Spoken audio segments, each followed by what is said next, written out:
paz do Senhor, igreja. Obrigado aí por estar aqui, assistindo mais um vídeo de pregação. Agradeço a todos. Quero compartilhar com vocês uma palavra aqui na Bíblia que se encontra lá em Hebreus capítulo 10, no verso 36 e 37, que diz assim: porque necessitais de paciência, para que depois de haver desfeito a vontade de Deus, possais alcançar a promessa. Porque ainda um pouquinho de tempo, e o que há de vir virá, e não tardará. Amém? A Bíblia não relata quem escreveu o livro de Hebreus, né? Não contém o nome desta pessoa, desse homem. Mas certamente foi um homem usado por Deus, inspirado por Deus. O mais próximo que a gente pode chegar, acho que está um pouco mais além, capítulo 13, né? Quando este homem ele faz uma viagem, e nessa viagem ele está ansioso por encontrar Timóteo, né? O discípulo de Paulo. Então eles eram conhecidos, né? Irmãos na fé. Então certamente o escritor desse livro foi um homem de Deus. E o livro fala de promessa, né? É um tema importante, portanto difícil e muito mal compreendido, eu diria. E mal explicado e mal compreendido, né, nas igrejas, né? Mas vamos tentar entender um pouquinho aqui, né? O que é promessa, para a gente entender? A promessa é a afirmativa de que se dará ou se fará algo, né? Num breve espaço de tempo ou no futuro, né? Pode ser um compromisso oral ou escrito, direcionado a uma pessoa ou a um grupo de pessoas, né? Coletivo de pessoas. Isso é uma promessa, né? A Bíblia nos mostra que a promessa na vida do homem ela é condicional, que existem critérios para que possamos receber as promessas em nossas vidas, né? É o que diz o texto base dessas condições, né? O primeiro critério diz que nós temos que ser pacientes. Ok? E o que é ser paciente?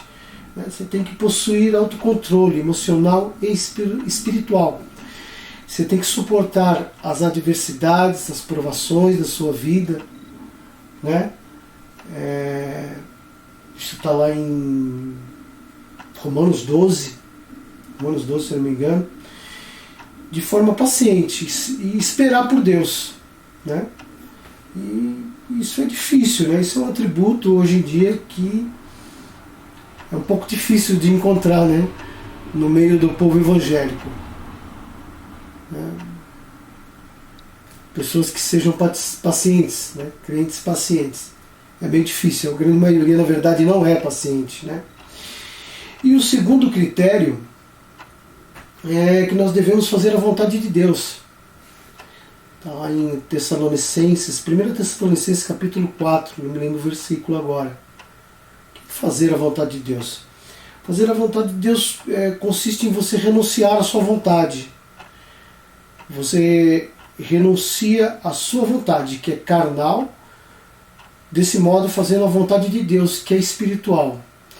Isso vai gerar em você arrependimento. Desse modo, vai resultar numa vida de santidade. Consequências de vida, de arrependimento dos pecados, geram em você santidade. E essa é a vontade de Deus, como está lá em 1 Tessalonicenses, né? E esse é outro também, um atributo também difícil, né? Uma característica difícil de encontrar no meio do povo evangélico, né? De testemunhar, visto que o povo está se entupindo, né, de imoralidade, de mundanismo. Você vê e ouve até muitos discursos bonitos, discursos comoventes, né, mas testemunho de vida cristã mesmo, a realidade é bem diferente, né, do que se fala, infelizmente, né? A palavra de Deus está recheada de passagens bíblicas, né, que tratam de promessas feitas por Deus para o seu povo, que não se cumpriram, né, por conta da desobediência e da incredulidade, sempre.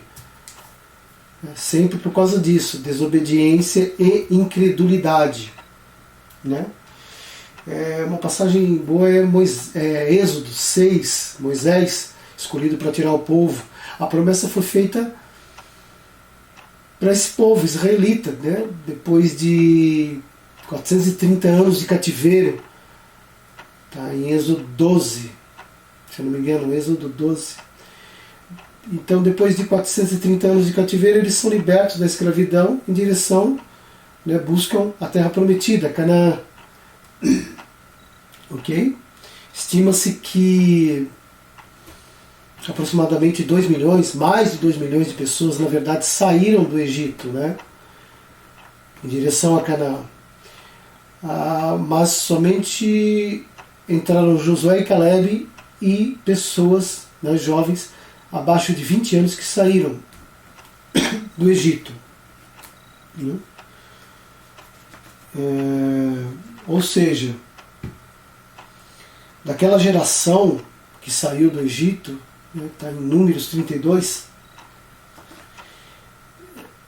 de mais de 2 milhões de pessoas que saíram, somente 2 adultos e os jovens abaixo de 20 anos que saíram de lá entraram na Terra Prometida. Né? Mas a promessa foi feita para todos, ainda lá no Egito, antes da libertação. Todos receberam a promessa, mas somente os 2 adultos e jovens, na época, né, da saída, abaixo de 20 anos. Então você vê que a realidade dos fatos está bem distante, né, do que se vê nos púlpitos, do que se ouve, né, sobre esse tema, promessas. Né? Não condiz muito com a realidade. Né? Mas enfim. Então, por conta disso, existe um fenômeno que vem acontecendo dentro das igrejas evangélicas, que tem sido disseminado, né, indiscriminadamente. Se faz isso há várias décadas, de forma irresponsável e fantasiosa, dizendo que todas as promessas vão se cumprir na sua vida. Tudo que Deus prometeu, Ele vai cumprir na sua vida. Outra, você não vai morrer sem Deus cumprir as promessas que te fez na sua vida. Então, esse é o espírito. Esse é o discurso que não bate com a Bíblia. Você entende? Então assim, você não precisa abandonar o pecado, né? Não precisa abandonar a mentira, a sensualidade. Tem uma passagem boa, Efésios 4, fala mais ou menos sobre isso. Não precisa abandonar o adultério, imoralidades na TV, imoralidades na internet, imoralidades no WhatsApp, né? Enfim, fornicação, pornografia. Não precisa abandonar nada disso. Basta apenas você ir lá para a igreja, você que é obreiro, né? Sentar lá em cima, falar alguma coisa, pregar, cantar. Ovelha, você que é ovelha, basta ir no culto, sentar lá na cadeira, na nave da igreja, ficar 1h30, 2 horas lá, sem fazer nada. Basta você estar lá, dizimar, ofertar, cantar, pregar, tocar instrumentos, só isso. Pregar a palavra, que tudo vai se cumprir na sua vida. Afinal de contas é uma promessa, né? Então não precisa fazer nada disso. As promessas vão se cumprir. Olha o nível que está chegando, né? Fábulas, né? Como está lá em 2 Timóteo, se não me engano, 4. Correndo atrás de fábulas, né? De doutores segundo as suas concupiscências, segundo o desejo do seu coração. Em virtude disso, irmãos, milhares ou milhões de evangélicos, né, gastam o seu tempo e a sua vida correndo atrás, né, de diversos métodos para se ter acesso pleno e rápido ao que foi prometido, né? Visitando igrejas variadas atrás de falsos profetas. 2 Pedro capítulo 2 fala sobre isso. Mateus capítulo 7 também, se eu não me engano, também fala sobre isso. Os falsos profetas, né, correndo atrás aí o povo, tem que tomar cuidado, né? E através disso fazendo campanhas, fazendo votos, fazendo propósitos, né? Que na verdade só mostram o quanto o coração do homem é inclinado às coisas materiais, inclinado às coisas terrenas e passageiras. E acaba não entendendo que é necessário primeiro uma mudança interior, né? De coração e de mente, primeiramente, né? Para que depois ocorram as mudanças exteriores, a mudança nas coisas à sua volta, né? Não entendem. Que é a base, né, da nossa pregação aqui, né? Desse texto que a gente falou. A salvação é uma promessa incondicional. A salvação é uma promessa incondicional. 1 João 2. Mas a promessa, todas as outras promessas são condicionais.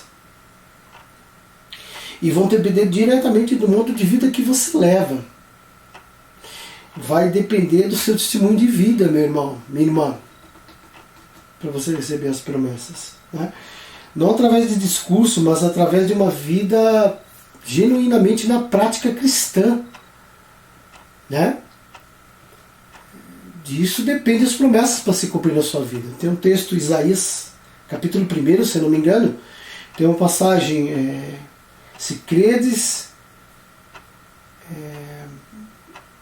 e acreditares, né, alguma coisa assim, comereis o melhor dessa terra. Mas nos primeiros versículos, Deus cobra ali através do profeta Isaías o pecado.